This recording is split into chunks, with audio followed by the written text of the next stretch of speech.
Starting ಗೋಧಿ ಬಣ್ಣದಿಂದನೂ ಕೂಡ ಒಂದಷ್ಟು ನ್ಯೂ ಡೈರೆಕ್ಟರ್ಸ್ ಜೊತೆನೇ ಕೊಲಾಬ್ರೇಷನ್ ಆಗಿ ಬಂದು ನಾನು ಮಾಡಿದ್ದು ಒಂದು 12 ಫಿಲಮಲ್ಲಿ ಆಲ್ಮೋಸ್ಟ್ 9 ಜನ ನ್ಯೂ ಡೈರೆಕ್ಟರ್ಸ್ ಕೊಡಿದ್ರು. ಸೊ ಅದೇ ಒಂದು ಟ್ರೆಂಡಲ್ಲಿ ಒಂದು ಕಾಂಪ್ಯಾಕ್ಟ್ ಬಜೆಟಲ್ಲಿ 2 ಹೊಸ ಸಬ್ಜೆಕ್ಟ್ಗಳನ್ನ ಫೈನಲೈಸ್ ಮಾಡಿದ್ದೀನಿ. ಮೇಯಿಂದ ಶೂಟಿಂಗ್ ಶುರು ಆಗುತ್ತೆ.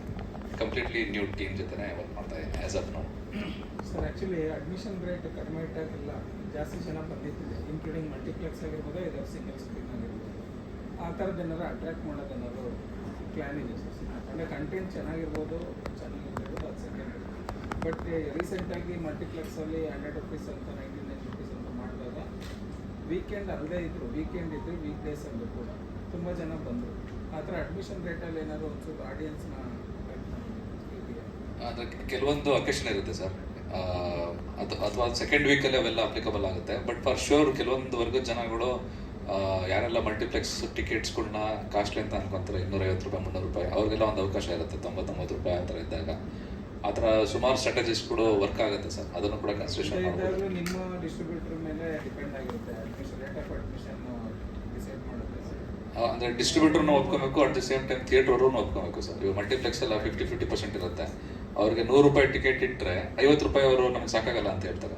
ನಾವು ಕಟ್ಟರೆ ಇನ್ಫ್ರಾಸ್ಟ್ರಕ್ಚರ್ ರಿಲೇಟೆಡ್ ಆಗಲ್ಲ. ಸೊ ಅದಕ್ಕೋಸ್ಕರ ಅವರು ಮೋಸ್ಟ್ ಆಫ್ ದಿ ಟೈಮ್ ಅವ್ರು 200 ರುಪೀಸ್ ಬ್ರಾಕೆಟಲ್ಲೇ ಇರ್ತಾರೆ. ಸಿಂಗಲ್ ಸ್ಕ್ರೀನ್ದು ಡಿಫ್ರೆಂಟ್ ಇದು ನಿಮಗೆ 1.5 lakhs-ಇಂದ 2.5 lakhs ತನಕ ರೆಂಟ್ ಇರುತ್ತೆ. ಅವ್ರುಗಳು ಈಸಿಯಾಗಿ ವರ್ಕ್ ಆಗ್ಬಿಡುತ್ತೆ. ಬಟ್ ಮಲ್ಟಿಪ್ಲೆಕ್ಸ್ ಅಂತ ಬಂದಾಗ ತುಂಬ ಸ್ಟ್ರಾಟಜಿಕಲಿ ಅವ್ರದ್ದಕ್ಕೂ ಕೆಲವೊಂದು ಕ್ಯಾಲ್ಕುಲೇಷನ್ಸ್ ಇರುತ್ತೆ, ನಮ್ಮದು ಕೂಡ ಒಂದು ಪ್ರಪೋಸಲ್ಸ್ ಇರುತ್ತೆ. ಮ್ಯೂಚುವಲಿ ವರ್ಕ್ ಆದಾಗ ಅದು ವರ್ಕ್ ಆಗುತ್ತೆ ಸರ್. ಅಂದರೆ ನೀವು ಸ್ಟಾರ್ಟಿಂಗಿಂದ ನಿಮ್ಮ ಸಿನಿಮಾ ಥಿಯೇಟರ್ಲಿ ಇರೋವರೆಗೂ ಅಷ್ಟು ಬಿಡೋಕ್ಕಾಗಲ್ಲ ನಿಮ್ಮ ಆ ಥರ ಏನಿಲ್ಲ ಸರ್. ಇವಾಗ ಎಕ್ಸಾಂಪಲ್ ಈ ತಿಂಗಳು ನೀವು ತೊಗೊಂಡ್ರೆ 17th ಪುನೀತ್ ಸರ್ ಬರ್ತಡೇ ಇರೋದ್ರಿಂದ ಫಾರ್ ಶ್ಯೂರ್ ಅವತ್ತು ತುಂಬ ಎಕ್ಸ್ಕ್ಲೂಸಿವ್ ಆಗಿರುತ್ತೆ.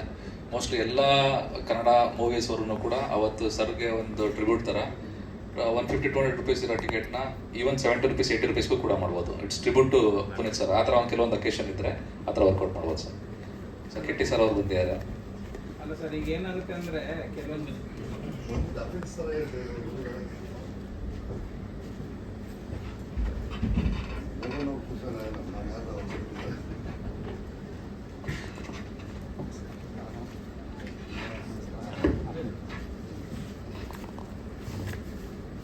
ಸರ್ ಕೆಲವೊಂದು ಸಿನಿಮಾ ಏನಾಯಿತು, ಫಸ್ಟ್ ವೀಕ್ ಸೆಕೆಂಡ್ ವೀಕ್ ಆದಮೇಲೆ ರೇಟ್ ಆಫ್ ಅಡ್ಮಿಷನ್ ಕಡಿಮೆ ಮಾಡೋದಂದ್ರೆ ಆಡಿಯನ್ಸ್ ಪಿಕ್ ಆಗ್ತಿದ್ದಾರೆ, ಇನ್ನೊಂಚೂರು ಪಿಕಪ್ ಆಗಿದೆ ಅನ್ನೋದಕ್ಕೋಸ್ಕರ ಮಾಡುತ್ತೆ. ಇಲ್ಲ ಸರ್, ಡೆಫಿನೆಟಾಗಿ ಆ ಸ್ಟ್ರಾಟಜಿ ವರ್ಕ್ ಆಗುತ್ತೆ ಸರ್.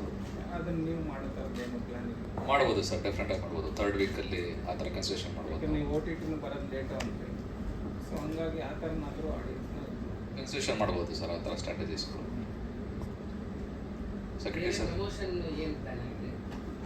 ಸರ್ ಟ್ರೆಡಿಷನಲ್ ಪ್ರಮೋಷನ್ ಅಂತ ಇರುತ್ತೆ ಸರ್. ಅದರಲ್ಲಿ ಫಿಕ್ಸ್ಡ್ ಪ್ರಿಂಟ್ ಇದರಲ್ಲಿ ಬಂತು ಅಂತ ಹೇಳಿದ್ರೆ ಆ್ಯಡ್ ರನ್ ಮಾಡೋದಿರ್ಬೋದು, ಆರ್ಟಿಕಲ್ ಕವರೇಜಸ್ ಇರ್ಬೋದು, ಪ್ರಿಂಟ್ ಕೂಡ ಬಂತು ಅಂದರೆ ಮೀಡಿಯಾ ರಿಲೇಟೆಡಲ್ಲಿ ನ್ಯೂಸ್ ಚಾನಲ್ಗಳು ಏನೇನೆಲ್ಲ ಪ್ಯಾಕೇಜ್ಗಳು ಬರುತ್ತೆ, FCT ಅದೆಲ್ಲ ಅದೊಂದು ಪ್ಯಾಕೇಜು. ಅದು ಬಿಟ್ಟರೆ ಇವತ್ತಿನ ದಿನದಲ್ಲಿ ಮೋಸ್ಟ್ ಹ್ಯಾಪ್ನಿಂಗ್ ಯೂಟ್ಯೂಬ್ ಇನ್ಫ್ಲುಯೆನ್ಸಸ್ ಇರ್ತಾರೆ, ಅವ್ರ ಜೊತೆ ಕೆಲವೊಂದೆಲ್ಲ ಕೊಲಾಬ್ರೇಷನ್ಸ್ಗಳು. ಆ ಇನ್ಫ್ಲುಯೆನ್ಸಸ್ಗಳನ್ನ ಇಟ್ಕೊಂಡು ನಾವು ಹೆಂಗೆ ಕಂಟೆಂಟ್ಗಳನ್ನ ರೀಕ್ರಿಯೇಟ್ ಮಾಡ್ಬೋದು ಅನ್ನೋದು ಆ ಒಂದು ಸ್ಟ್ರಾಟಜಿ ಇರ್ಬೋದು. ಅದು ಬಿಟ್ಟರೆ ಫಿಸಿಕಲ್ ಪ್ರಮೋಷನ್ ಅಂತ ಬಂದರೆ ಆಟೋಗಳ ಮೇಲೆ ಹಾಕೋಂಥ ಪ್ರಮೋಷನ್ ಇರ್ಬೋದು, ಬಸ್ ಮೇಲೆ, ಟ್ಯಾಬ್ಲೋಗಳು, ವೆಹಿಕಲ್ಗಳ ಮೇಲೆ, ಹೋರ್ಡಿಂಗ್ಸ್ಗಳ ಮೇಲೆ. ಸೊ ಈ ಥರ ಆಲ್ಮೋಸ್ಟ್ 360 ಡಿಗ್ರಿ ಆಫ್ ಪ್ರಮೋಷನ್ಸ್ ಏನಿರುತ್ತೆ ಅದೆಲ್ಲದನ್ನು ಕೂಡ ನಾವು ಕಂಡಕ್ಟ್ ಮಾಡ್ಬೋದು ಸರ್. ಕಿಟ್ಟಿ ಸರ ಕೊಡ್ತೀವಿ.